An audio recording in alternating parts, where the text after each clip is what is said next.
the idea of not contesting our case was put to Boris Johnson. He rejected it. It was put to Liz Truss. She rejected it. And actually, I haven't bothered putting it to Rishi Sunak because I don't think Rishi Sunak has any intention whatsoever. But I've got with me the legal arguments that has been made in this protocol case going forward to the Supreme Court, 30th of November, 1st of December, which I'll be there, Ben, and no doubt you'll be there yourself. Good, and we've got the government's arguments, or should we say the government's defence against these arguments. And whenever I read these and, went through them in depth, I see huge implications of this protocol having been put into place.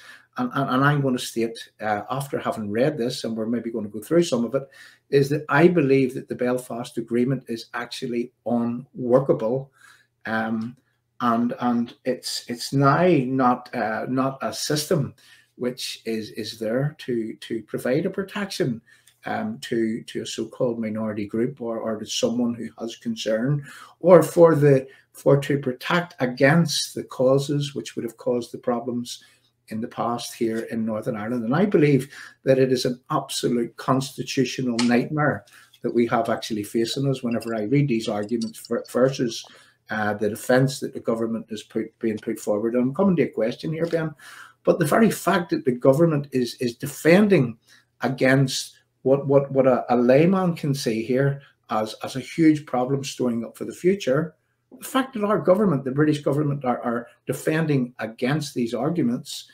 it doesn't leave much hope for the future, even of the United Kingdom, Ben.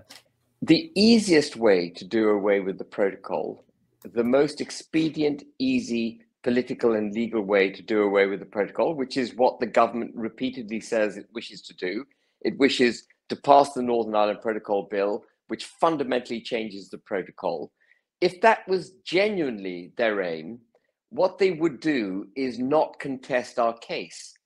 That is the easiest way to do away with the protocol, because if they accepted the arguments that we're making in the case, that the Act of Union's been breached, that the Belfast Agreement's been breached, that the human rights of Northern Ireland have been, British citizens in Northern Ireland have been undermined, the Article 50 process itself has been undermined. If they accepted those arguments, the protocol would automatically become unlawful. And then under Article 46 of the Vienna Convention, the government would, entirely in accordance with international law, be at liberty to terminate the protocol. But it's chosen not to take that path because the government is in bad faith. The government does not want to change the protocol meaningfully.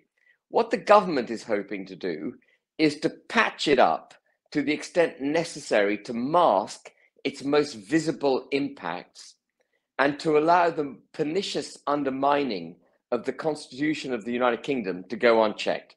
I have no doubt about that, because the idea of not contesting our case and having this wonderful get out of jail card, free get out of jail card presented to them was put to Boris Johnson. He rejected it. It was put to Liz Truss. She rejected it. And actually, I haven't bothered putting it to Rishi Sunak because I don't think Rishi Sunak has any intention whatsoever. Liz Truss was at least on her front foot with the Northern Ireland Protocol Bill. Rishi Sunak, I know from reliable sources, was himself against the bill. But the bill is a very weak bill. The Northern Ireland Protocol Bill is a very weak bill. And Rishi Sunak was against it. He did not want to ruffle EU feathers, even with this pathetic little bill that is yet to make its way onto the statute books.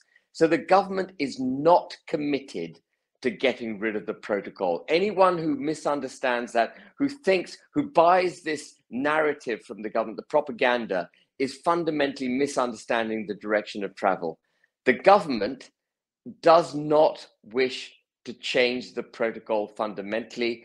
It keeps talking about negotiations with the EU because it wants to mask the effects of the protocol as far as the public are concerned, and then they'll think they've done their job and they can just get on with business as usual.